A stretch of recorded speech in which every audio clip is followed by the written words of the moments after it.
Today I'm in North Queensferry and we're going to take a trip down memory lane and explore some of the best loved and most interesting places in the area. I hope it brings back some very happy memories for you.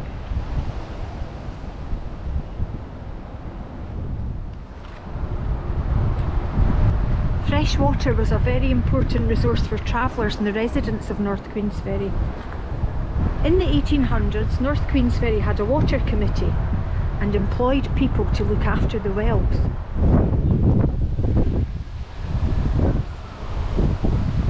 This first well we're going to explore is called Willie's Well. But who was Willie? It's said that if you drink the water from the well, you will be reluctant to leave North Queensferry or forever destined to return.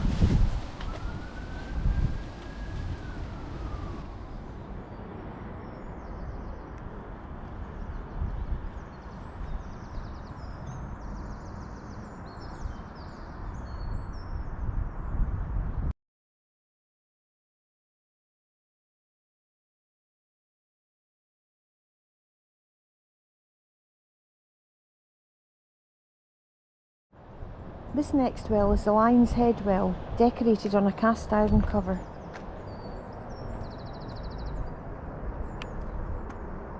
Local tradition is that this was a ferrywoman fighting with a sailor who was attempting to take the village's precious water.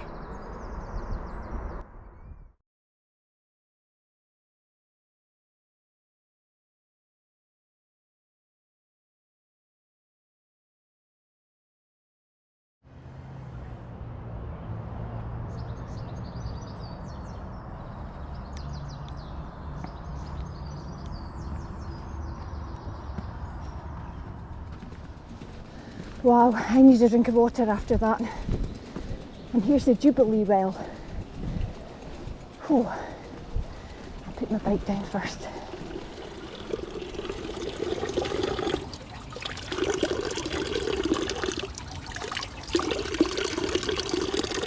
Oh, that's good. This ancient spring was restored by lovers of the ferry for the solace of wayfarers and in memory of 60 years of Her Majesty's reign, happily completed, 1837 to 1897, Queen Victoria.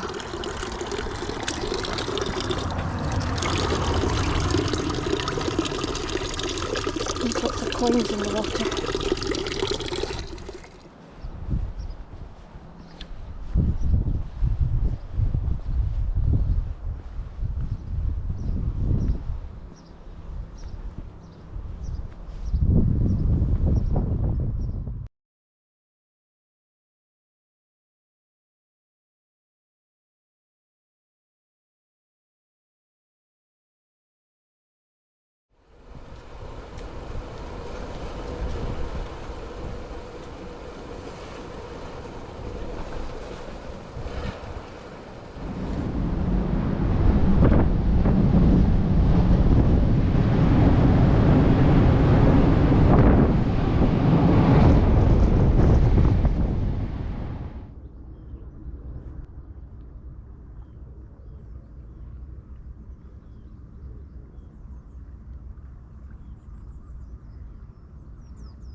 Bridge is one of Scotland's most iconic structures and it's a UNESCO World Heritage Site.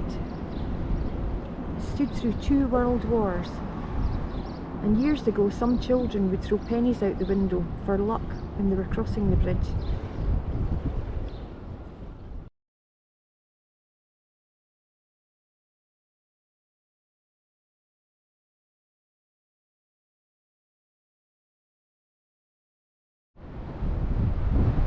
North Queensferry has the smallest working light tower in the world. It was built in 1817 by Robert Stevenson.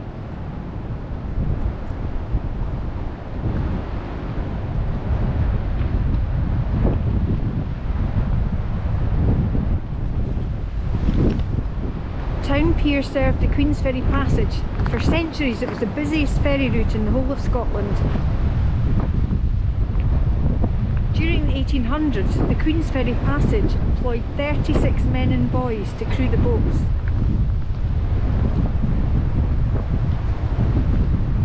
I'll cycle to the end of it so we get a better view.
The opening of the Forth Road Bridge in 1964 led to the closure of the Queensferry Passage. But few travellers were sad about it at the time. It had long since reached breaking point. 4 boats struggled to keep up with the demand, and the queue of cars and vans stretched for miles on either side of the crossing at peak times.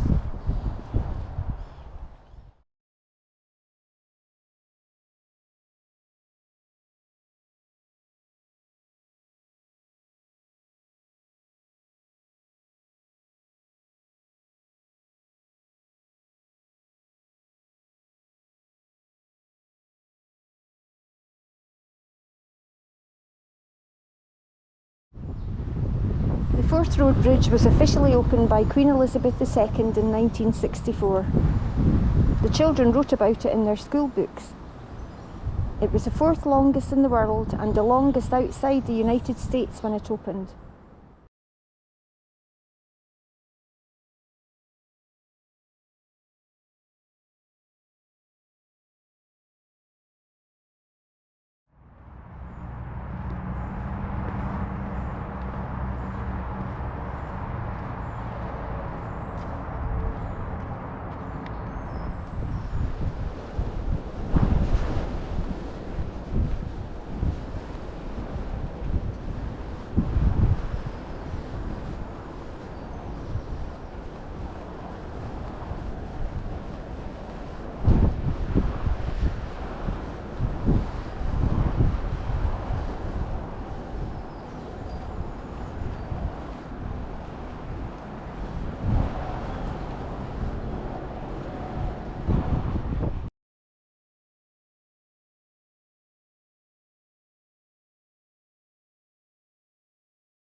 John Masefield wrote the familiar poem, Sea Fever.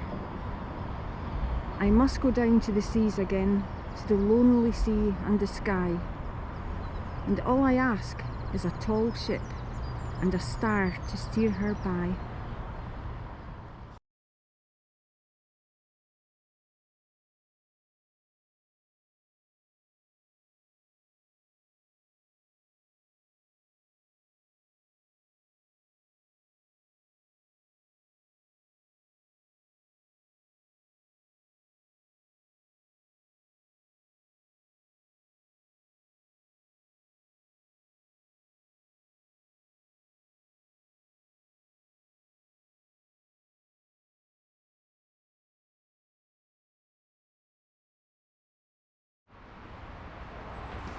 This house on the right, just as you come into North Queensferry, always fascinated me. It's just so derelict and it's like something out of a movie.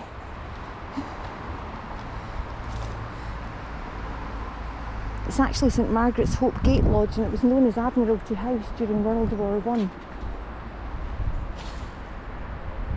It remained the residence of the Royal Naval Commander right up until 1996.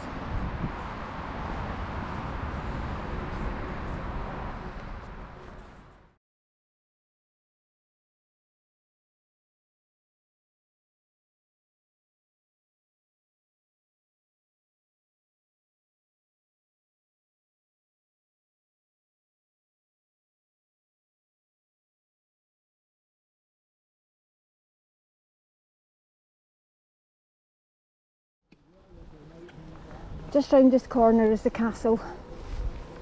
It's incredible to think that when it was actually built on an island. It's built by Sir James Stewart of Rosyth.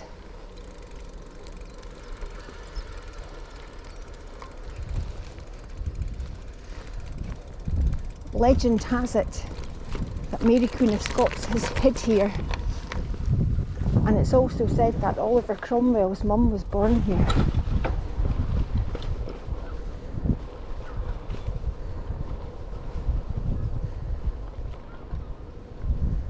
It's all closed off at the moment.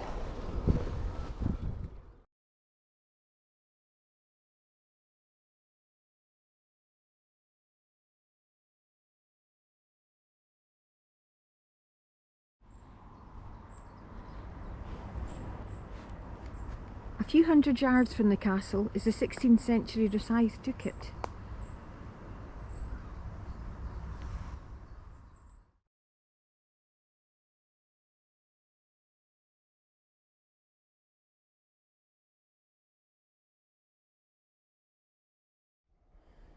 In 1503, King James passed an act that declared all the landowners had to provide deer parks, orchards and ducats. And the reason for this was to benefit the surrounding community. The ducats provided a year-round provision of fresh meat and eggs, and it's quite fascinating to think that the droppings could be used as fertiliser and also in the production of gunpowder.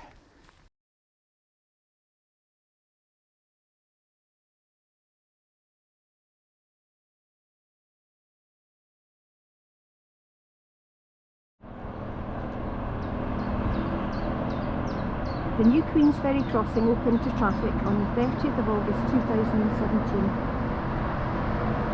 There were tickets available to walk across the bridge before retreating to the traffic.